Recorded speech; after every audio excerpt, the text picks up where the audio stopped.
On vous souhaite la bienvenue à ériclatour.com. Dans quelques instants, on vous parle des nouveautés chez Tourisme au Richelieu, un nouveau conseil d'administration, plusieurs nouvelles personnes, donc beaucoup de nouvelles expertises, nouveaux plans stratégiques également en prévision de l'été prochain, mais aussi des années à venir. Mais d'abord, parlons d'enjeux environnementaux, de développement durable avec la nouvelle présidente du Comité sur l'environnement, la conseillère Jessica Racine-Lehoux.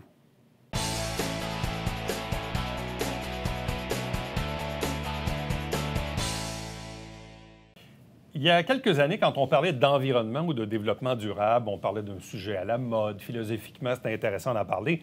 Aujourd'hui, c'est devenu une nécessité et on le voit politiquement dans tous les paliers de gouvernement. Il y a des projets, il y a des enjeux importants, il y a des attentes également de la part du public.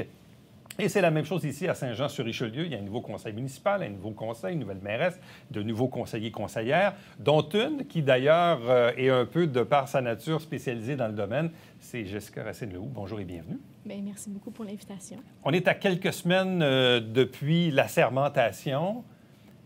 Comment se porte la nouvelle conseillère municipale? Est-ce que c'est mieux? Est-ce que c'est pire? Est-ce que ça correspond aux attentes que vous aviez de devenir conseillère municipale? Bien, je pourrais dire que ça correspond exactement aux attentes. Est-ce que ça va mieux? Est-ce que ça va mal? Non, je pourrais dire c'est un feu roulant. Puis c'est un feu roulant qui est excessivement rapide, puis que je pourrais dire le public ne voit pas nécessairement tout le travail qu'il y a derrière chaque dossier qui est porté, mais à tout le moins, c'est très intéressant et c'est très stimulant. Bon, il n'y a pas de déception ou des fois, on est un peu naïf au début, puis on arrive, puis on dit « Oh là là, OK, je pensais pas que ça, c'était si long que ça. » Des fois, on est surpris par la lourdeur de la machine quand on veut faire bouger les choses. Bien, moi, pas tant, parce que j'ai travaillé, dans le cadre de mes emplois, j'ai travaillé au gouvernement. Okay. Donc, je sais c'est quoi. Donc, non, il n'y a aucune surprise de ce côté-là. Puis même, en tout cas, de mon côté, là, de ma humble perception, je trouve même que ça va plus vite que ce que je pensais. Ah, bien ça, c'est une bonne nouvelle. Bon. Parlons d'environnement parce que ça fait partie un peu de votre entrée en politique municipale. Vous présidez le comité sur l'environnement. Puis curieusement, l'ancienne conseillère du district numéro 12 avait également la même fonction que vous, portée vers l'environnement. Et vous êtes en même temps conseillère d'un district où il y a beaucoup d'enjeux environnementaux, principalement le fameux boisé de la Pinède. Là, on est au début du mandat. Vous allez tenir une journée d'orientation dans quelques semaines avec l'ensemble du conseil. Il y a des attentes, comme je disais en introduction. Pour vous, c'est quoi les priorités? On commence par quoi? Pour le 12 ou pour l'environnement? Les deux. Ça va ensemble. Ça va ensemble. Bien, je pourrais dire, point de vue environnement, ça, il faut regarder l'ensemble de la ville. Donc, ça va vraiment mieux regarder la globalité que juste le 12 point de vue environnement. Ouais. Donc, là-dessus, il y a beaucoup de dossiers. Mais point de vue 12, mettons que je réponds un peu plus à la question. Point de vue district 12, bien, je pourrais dire qu'il y a vraiment deux secteurs qui sont différenciés, soit l'île puis Cadevant. Cadevant, c'est beaucoup des enjeux de vitesse, des enjeux de sécurité pour les enfants, des enjeux de stationnement autour de l'école au Cadevant. C'est beaucoup ça qui revient. Donc, ça, c'est la majorité des enjeux. Point de vue l'île Sainte-Thérèse, bien, il y a la Pinède, il y a Grande Ligne, puis il y a Baillargeon. Là, ça, c'est les grands sujets. Donc, c'est ça qui a sorti le plus. Puis, point de vue priorité, donc, bien, il y a évidemment la Pinède parce qu'il y a un chronomètre qui est dessus, comme j'ai dit dans le Canada français. Donc là, ça, c'est sûr, c'est une priorité dans le temps, mais ça ne veut pas dire que les autres ne sont pas prioritaires. Bon, parlons justement du boisé de la Pinède, dont on parle déjà depuis quelques années déjà. Il y a un comité de citoyens qui s'est formé également. Je pense que tout le monde souhaite que ça reste, évidemment, un boisé comme c'est en ce moment. Mais oui, il y a un chronomètre parce que le terrain n'appartient pas à la ville. Il appartient à un privé, il y a un moratoire et tout ça. Bref, en date d'aujourd'hui, le février 2022, qu'est-ce qu'on peut faire ou on ne peut pas faire avec ce terrain-là en ce moment, d'un point de vue municipal, j'entends? Bien, je pourrais dire que c'est une question qui est fort intéressante. Puis c'est pas pour rien qu'il y a autant de mobilisation citoyenne. Le dossier de la Pinède se divise en fait en 6 terrains qui sont différents. Ouais. Puis les 6 terrains, on ne peut pas les traiter pareil. Donc, il y a un premier terrain qui est où il y a le réservoir La Palme, où il y a déjà comme un mini-lac, là, si on veut. Là. Puis ça, il appartient déjà à la ville. Donc ça, c'est réglé. Dossier à la ville, c'est la ville qui va le gérer. Ça appartient déjà. Donc ça, c'est réglé. Histoire réglée. Autre dossier, c'est... autre terrain, je veux dire, c'est tout le grand boisé où il y a l'ancien camping Pain Vert. Ce terrain-là, en lui-même, appartient effectivement à un particulier. Puis, il y avait un avis de réserve à des fins publiques qui a été en 2009, qui a été renouvelé en 2011. Selon la loi sur l'expropriation, ça dure 2 ans. Depuis 2013, il n'y a rien qui protège ça. Donc, ce bout-là de l'ancien camping n'est pas protégé. Non. Donc, demain matin, le promoteur ou le propriétaire, s'il veut construire des maisons, il pourrait le faire. En date de mes recherches du registre foncier de hier soir, c'est l'état de la situation. OK. Et Donc, les autres terrains? Les 4 autres, ça, c'est les 4 autres qui bordent, je pourrais dire, le canal de Chambly, qu'on appelle communément la pinette, parce qu'il y a effectivement une pinette qui est dessus. Ces 4-là sont pareils, dans le sens où on est dans la même situation. Ces 4-là appartiennent au même particulier. Puis, ces 4-là, en fait, il y avait un avis de réserve à des fins publiques qui a été renouvelé en 2021, que la première chose, c'est en 2019, mais là, c'est la même chose. La loi sur l'expropriation dit que c'est bon pour 2 ans. Donc là, ça, c'est bon jusqu'en 2023.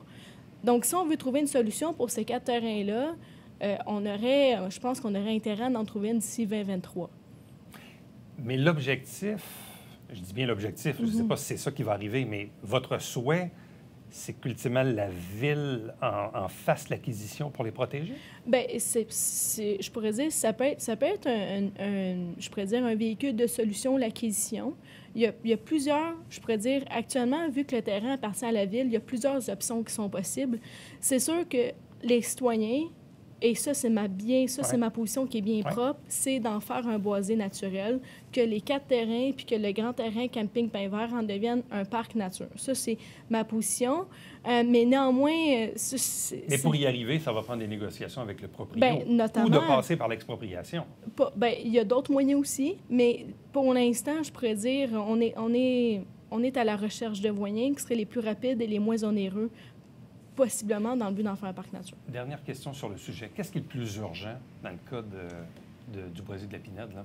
Rapidement, là, dans les prochaines semaines, prochains mois? Qu'est-ce qu'on doit faire? Moi, j'ai demandé quelle était la situation. Là, tout ce que j'ai dit, c'est par rapport au registre foncier, mais le registre foncier ne dit pas tout sur les négociations qu'il y a pu avoir avant. Moi, j'ai demandé quelle était la situation juridique à l'état actuel. J'attends encore une réponse, puis cette réponse-là va teinter les solutions possibles. Et l'état des pourparlers avec le propriétaire. Exact. OK. Donc, c'est à suivre. C'est à suivre. Bon, autre dossier important, c'est les fameux pesticides. Parce que même sous l'ancien conseil de ville, on avait commencé à en parler. Il y avait une certaine pression d'aller quand même assez rapidement. Il y avait le contexte électoral aussi au mois d'octobre dernier. Mme Bouchard a dit aux gens qui étaient dans la salle, écoutez, on va arriver avec quelque chose. Ça ne sera pas tout de suite, probablement quelque part en février, mars. Le premier trimestre 2022. Bon, le premier trimestre. Le premier trimestre, c'est quoi? C'est janvier, février, mars? Oui.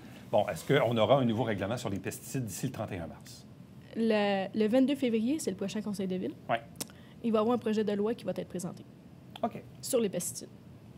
Et parce que de ce que j'ai senti, même de la part de l'ancien conseil, c'est qu'on ne voulait pas aller trop rapidement pour faire un projet de règlement qui était un peu bâclé, dans lequel il y aurait des zones grises qu'on ne veut surtout pas, parce que quand vient le temps d'appliquer le règlement, c'est là, évidemment. Et il y avait aussi un certain enjeu à part certaines entreprises qui œuvrent dans le domaine, qui disaient, écoutez, donnez-nous quand même un certain temps pour qu'on puisse faire une transition. Bien, il y a eu une réflexion sur le sujet, sur justement les entrepreneurs.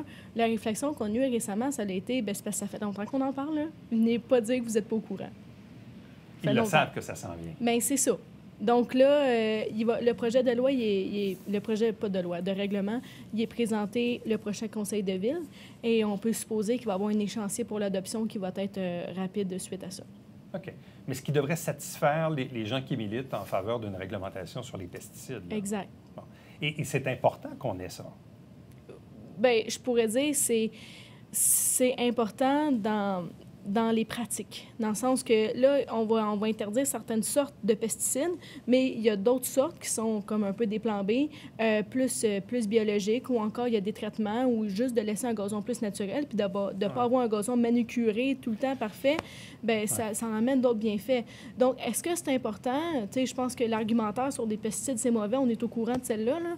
Donc, est-ce que si on est rendu là en tant que société, la réponse est quand même plus oui que non, surtout que d'autres villes, notamment de la CMM, adoptent le même genre de règlement. Donc, je pense qu'on est rendu là, puis je pense que ça s'en vient nécessaire. Bon. Donc, les pesticides, ça va se régler dans les prochaines semaines. Oui. À la satisfaction... Le plus possible. Le plus possible des gens, évidemment, qui sont là-dessus. Revenons maintenant au plan de conservation, qui date quand même depuis plusieurs années, qui a déjà été bonifié à quelques occasions.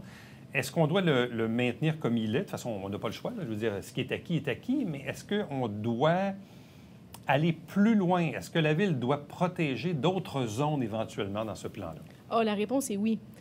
Purement et simplement parce qu'aujourd'hui, on n'a plus le luxe en zone urbaine de couper n'importe quel boisé. Il y a eu, je pourrais dire, il y a eu beaucoup de stats qui ont été sortis sur quel est le couvert de Saint-Jean. Ouais. Puis Saint-Jean n'est pas dans une position exemplaire là, actuellement sur ce dossier-là.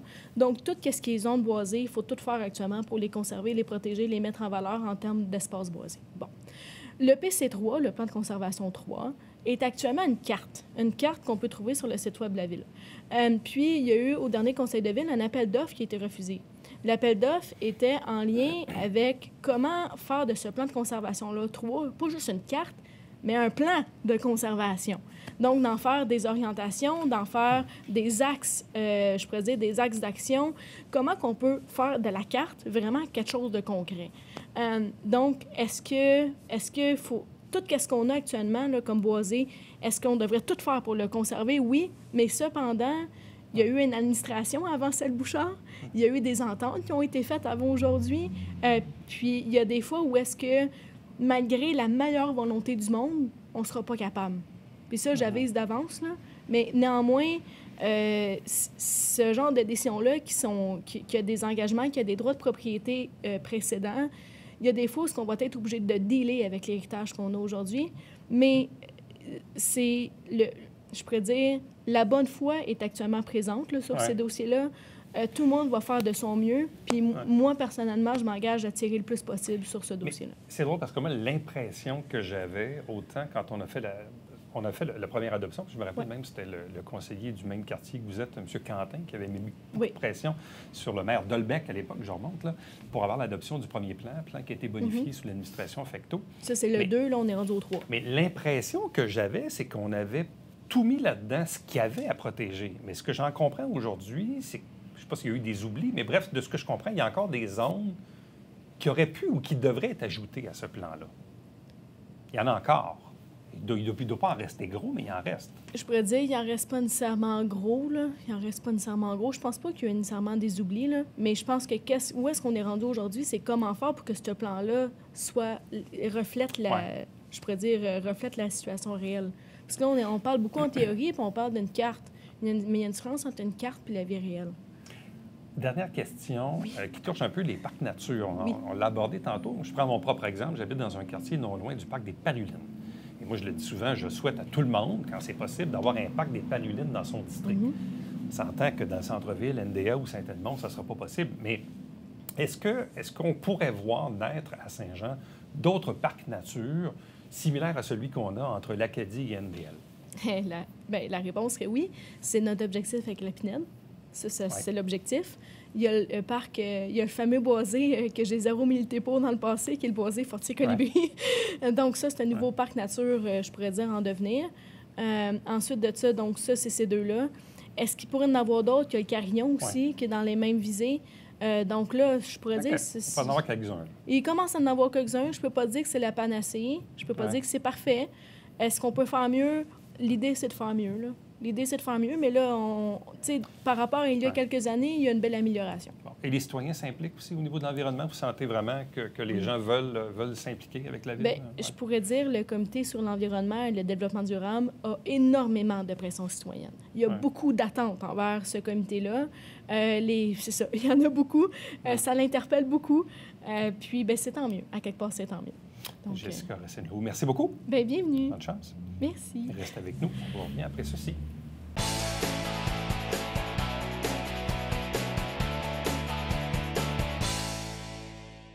Salut, ici Alexandre Baudouin. Et François Trépanier. Hey, François, triple Axel cette semaine. Oui, Justine Brassard qui nous annonce sa retraite du patinage artistique. Elle est avec nous pour un show complet.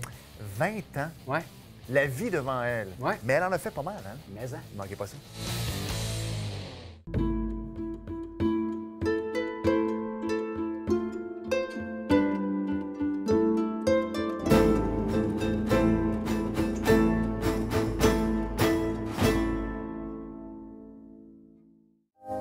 Mesdames et messieurs, bonjour et bienvenue à La Justice entre nous. Mon nom est Serge Hébert.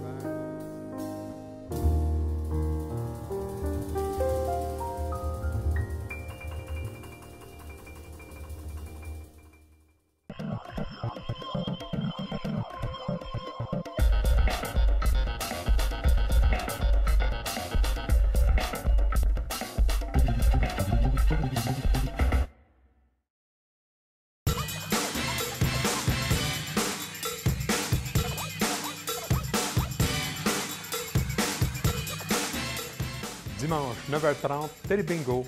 On vous attend.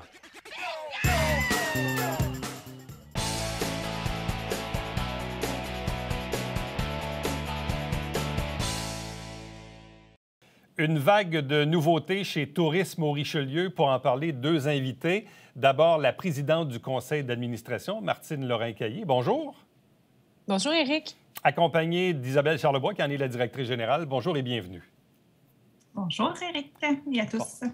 Donc, on dit qu'il y a une vague de nouveautés. On comprend qu'on est actuellement au mois de février, mais en même temps, le tourisme, c'est 12 mois par année, si on peut dire. Et il y a tout le temps, évidemment, la fameuse saison estivale, qui est un moment quand même important dans une année. Bref, quand on parle de nouveautés, prenons tout d'abord peut-être le conseil d'administration avec la présidente, donc Martine Lorrain-Caillé. Qu'est-ce qu'on a de nouveau au niveau du conseil d'administration de l'organisme en tant que tel? On a plusieurs nouvelles personnes qui sont arrivées dans l'équipe. Fait qu'on a une belle composition d'un conseil d'administration stratégique cette année qui ont comblé certains postes qui étaient à pourvoir depuis, avec des départs et tout ça. Puis avec le changement aux élections municipales aussi, il y a certaines personnes qui ont dû quitter. Donc, on a maintenant à la vice-présidence, il y a Éric Bonneau, qui est le VP, qui est aussi nommé pour l'innovation, spécialiste numérique, là, dans le fond, sur le conseil d'administration. On a eu comme nomination cette année Nathalie Brodeur, qui a pris le poste de secrétaire de Tourisme au Richelieu. Ensuite, on a une nouvelle personne qui est M. Raymond Paquette, qui est le remplaçant de M. Landry à Venise, en Québec, qui, lui, représente la MRC sur le conseil d'administration. Ensuite de ça, on a Jessica Racine-Lehoux, qui est conseillère à la ville de Saint-Jean et qui, elle, a été nommée et déléguée là, par la ville à Tourisme au Richelieu. Ensuite, deux nouveaux membres représentants de différents secteurs d'affaires. Donc, le premier, représentant de l'hôtellerie et du tourisme d'affaires, on a M. Dan Cyr, qui a été nominé. Et ensuite, pour le copropriétaire de la cache du lac Champlain, M. Luc Saint-Cyr, comme représentant villégiature. En quoi l'ajout de ces nouvelles personnes vient changer la dynamique ou les orientations ou les directions qu'on va donner à l'organisme? En fait, on sort d'une planification stratégique, là, fait qu'on est à l'orée d'un nouveau plan qu'on s'est donné en tant que membre, tous les membres du conseil d'administration. Fait que l'objectif, c'est d'un peu faire perdurer ça avec des nouvelles expertises autour de la table. Je pense que ces gens-là, quand on parle de CA stratégique, bien sûr, on a des représentants de tout acabit, là, de différents milieux qui viennent donner leur appui, dans le fond, à une équipe qu'on a là, vraiment extraordinaire là, au tourisme. On ne se le cachera pas. C'est une très belle équipe là, qui est tant au niveau du développement qu'au niveau du marketing. Puis on a d'ailleurs aussi des nouvelles personnes là, qui viennent en appui là, pour différents projets. Bon, sur le plan plus administratif, Isabelle Charlebois, en quoi ça change la donne ou les orientations d'avoir ce nouveau conseil, cette vague de changement?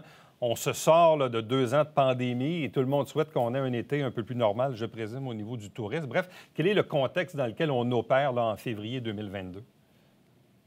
Je dois dire que c'est inspirant d'avoir des nouveaux passionnés en tourisme autour de la table, tous des gens qui sont qualifiés un peu dans une expertise différente. Donc, ça vient un peu alimenter les discussions. C'est super intéressant lors de nos conseils d'administration. Puis, on a des sous-comités aussi qui vont être plus interactifs là, dans les prochains mois pour justement discuter des sujets, des projets plus structurants. Donc, en termes de gouvernance, c'est sûr que pour nous, d'avoir un CA plus complet, parce qu'on avait perdu des plumes un petit peu là, avec les élections, entre autres, à la fin de l'année. Donc, on repart en force là, en 2022 avec une équipe dynamique, puis des gens qui ont le goût de s'impliquer aussi.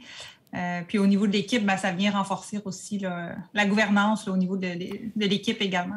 Bon, Martine Lorrain-Caillé, on parlait de planification stratégique, de l'arrivée donc de nouveaux joueurs au conseil. Politiquement aussi, bien là, la situation s'est stabilisée parce que là, il y a eu des élections un peu partout. Donc, autant à la MRC qu'à la Ville de Saint-Jean, on sait maintenant à quoi s'en tenir pour les prochaines années. Donc, Martine, en quoi de quelle façon on va orienter l'avenir de Tourisme au Richelieu avec cette planification stratégique? Qu'est-ce qu'on veut faire de Tourisme au Richelieu? Mais réellement, on travaille sur la valorisation des différents pôles là, qui ont été mis en place. Là. Puis on a des projets majeurs là, qui ont été identifiés sur quoi on aimerait travailler pour les prochaines années.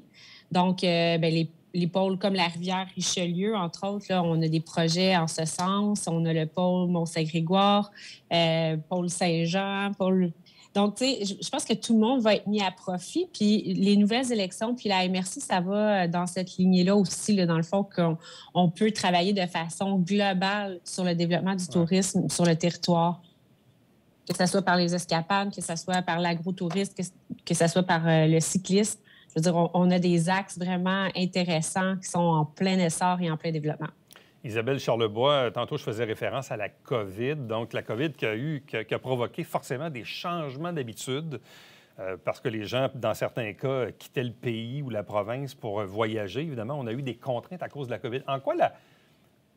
Qu'est-ce qu'on peut tirer de positif de la COVID pour bâtir nos prochaines années touristiques dans le Haut-Richelieu?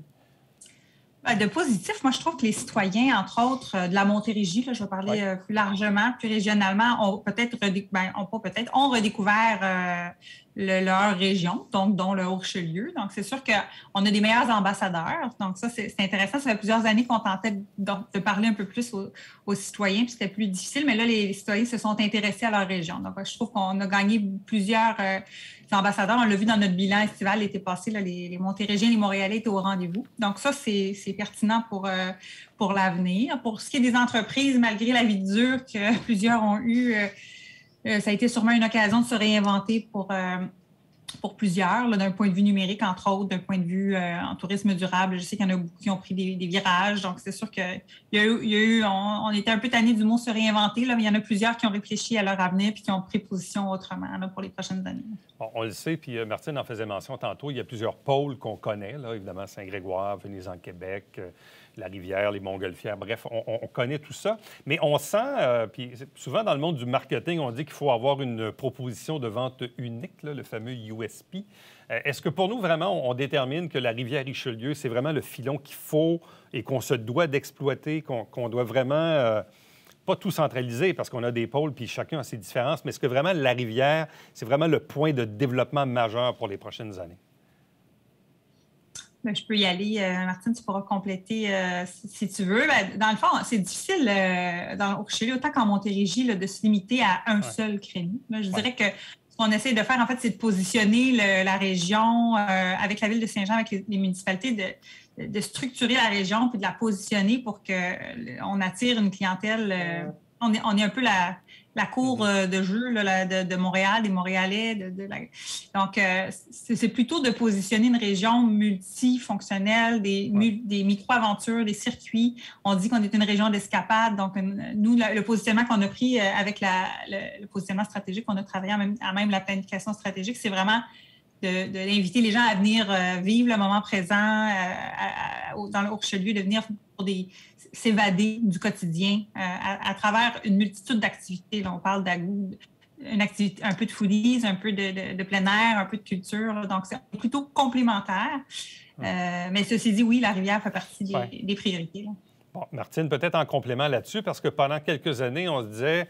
On a une belle rivière, mais parfois, on a l'impression qu'on ne l'exploite pas à son maximum. Est-ce que là, maintenant, avec Allô Richelieu et les autres compléments, est-ce qu'on sent vraiment que là, on a tous les outils nécessaires pour développer l'attrait touristique de la rivière Richelieu?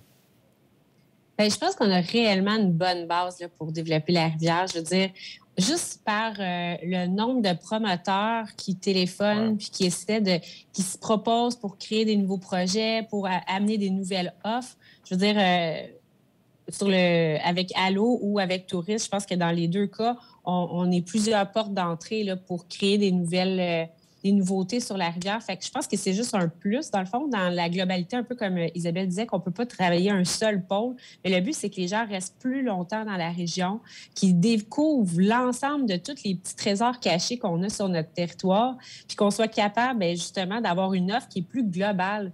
Fait que, tu sais, je pense qu'à une certaine époque, les gens pensaient qu'il n'y avait rien à faire. Mais là, c'est pas le cas. Là, tu sais, on part d'en haut de la rivière, on descend jusqu'à Saint-Jean. Une fois à Saint-Jean, on peut s'exproprier jusqu'à Mont-Saint-Grégoire. Tu sais, je veux dire, puis après ça, jusqu'à Venise en Québec. Puis on a vraiment beaucoup de choses à découvrir. Tu sais, on peut passer vraiment plus qu'une journée à Saint-Jean, c'est clair. Fait que, ou dans le Haut-Richelieu, en fait, devrais-je dire, là, mais Vraiment. Ouais. Je pense qu'il y a tellement... Il y a plein de nouveaux promoteurs même qui vont être sur la rivière cette année. Fait que, je pense qu'il y a quelque chose de fort intéressant qui se passe. Puis, Isabelle, est-ce qu'on doit aussi remettre à l'avant-plan le cyclisme, qui a souvent quand même été un des créneaux importants à développer? Oui, avant de passer cycliste, juste pour compléter, en fait, le projet prioritaire pour la Rivière-Richelieu pour cet été, parce que tu nous posais la question, en fait, Allô-Richelieu va être là encore plus en force, mais on a aussi le projet de valoriser le côté plus patrimonial, de raconter l'histoire de la Rivière-Richelieu, ce qu'on ne fait pas actuellement. Donc, à travers une application qu'on va lancer, Anecdote, à travers différents outils. Fait que ça va être un peu notre priorité de l'été.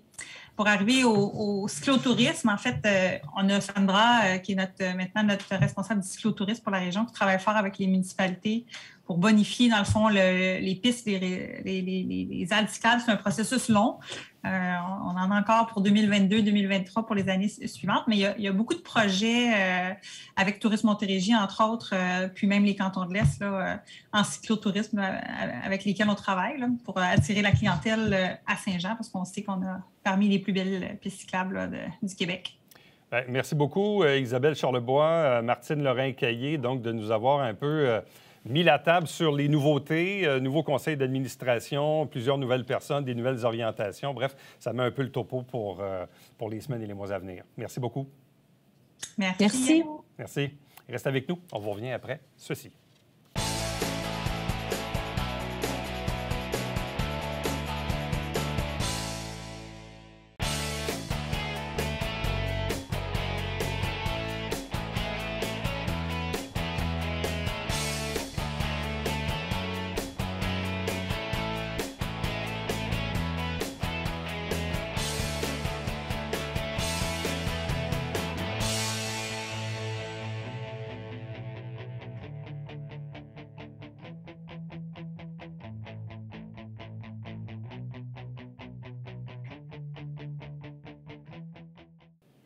« 17 février, c'est la date à retenir pour le premier versement de vos taxes municipales à Saint-Jean-sur-Richelieu.